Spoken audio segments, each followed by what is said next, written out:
It's Thursday, the 11th of March 2021. Welcome to the Fear and Greed Business Headlines, the business news you need in just 5 minutes. I'm Sean Aylmer. In today's headlines, the Reserve Bank Governor has a warning for the housing sector, but interest rates will remain low for years. Plus, the federal government to pay 50% of airfares to holiday destinations. Prime Minister Scott Morrison to join the leaders of the US, India and Japan to discuss China's influence. And one of the country's largest coal-fired power plants set to close.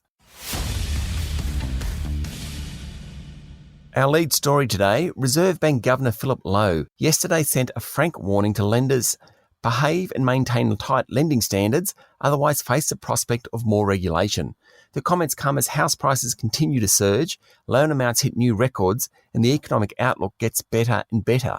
Figures out yesterday show that consumer confidence is now back to its record highs of late last year, according to the Westpac Melbourne Institute Index, and business conditions and confidence are also at highs. It's incredible that both businesses and households feel so confident given the COVID-19 pandemic and the recession of last year.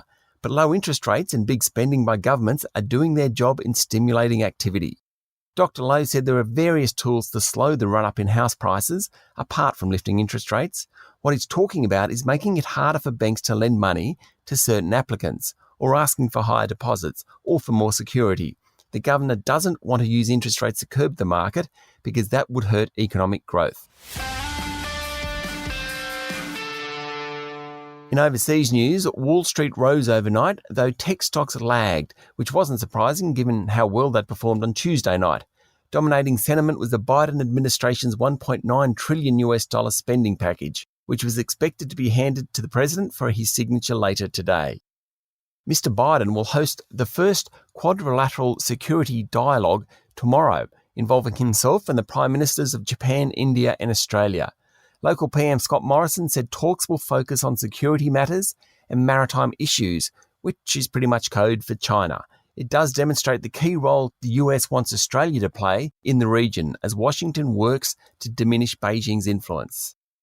And the US's Chief Medical Officer Anthony Fauci has praised Australia's response to the coronavirus pandemic. He said the US hadn't managed its lockdown effectively and therefore had lost control of the virus. Locally, the federal government will pay half the price of airfares for around 800,000 travellers who holiday in destinations normally frequented by overseas travellers. The routes include several into Queensland, as well as flights to other capital cities and regional centres around the country. It's part of a $1.2 billion package to kick in after this month when JobKeeper ends. The package will also include what the government is calling retention payments for the next 7 months to support Qantas and Virgin, according to media reports. Meanwhile, Qantas's low-cost subsidiary Jetstar will fly 90% of its pre-COVID-19 schedule this month.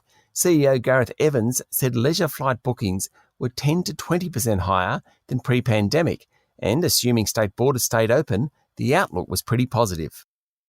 Prime Minister Scott Morrison will assume the duties of acting health minister after incumbent Greg Hunt took more extended health leave than anticipated. Mr. Hunt was admitted to hospital on Tuesday for cellulitis, a bacterial skin infection on his leg. It comes as the rollout of vaccine jabs in Australia passes the 100,000 mark. And Victorian Premier Daniel Andrews may need surgery on his back after slipping down stairs in his home.